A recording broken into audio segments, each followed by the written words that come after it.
షాపులు ఏం బంద్ ఏం జరగట్లేదండి. మేము మా ఈఎస్ గారు డీసీ గారు ఆదేశానుసారం టైమింగ్స్ 10 గంటలకు షాపులు ఓపెన్ చేసి అదే భాగంలో మేము షాపులు ఓపెన్ చేసి మనం చెప్పడానికి వచ్చినాం.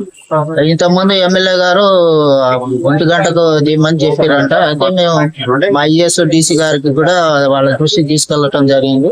మీరైతే మీ రూల్ ప్రకారం ఎక్సైజ్ పాలసీ ఎట్లుందో దాని ప్రకారం ఫాలో కమ్మని చెప్పారు. అందులో నిన్న ఏదో చిన్న ఇష్యూ అయిందంటే మేము ఇక మా ఐఏఎస్ డీసీ గారు మమ్మల్ని ఎన్ఫోర్స్మెంట్ వాళ్ళను కూడా జీటీఎఫ్ వాళ్ళను కూడా పంపించడం జరిగింది. ఇప్పుడు అందుబాటులో ఉండి వాళ్ళ దగ్గర ఉండి తీపిమని చెప్పి అందులో భాగంగా మేము రావటం జరిగింది.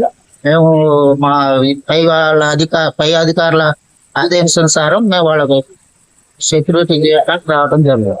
సో ఈ వైన్ షాపుల మీద ఈ పని చేయాలి. వాళ్ళు ఏమైనా వస్తే అసాల్ట్ కేసు లాంటిది ఏమైనా ఉంటే మేము పోలీసులో కంప్లైంట్ చేస్తాం. వాళ్ళు ఎవరైనా బలవంతంగా వచ్చి ఏమైనా చేస్తే ఫర్దర్ గా మా ఈ పై అధికారుల ఇన్స్ట్రక్షన్ ప్రకారం మేము వాళ్ళ మీద కంప్లైంట్ చేయాల్సి వచ్చింది. మా రూల్ ప్రకారం ఫాలో కమ్మని చెప్పి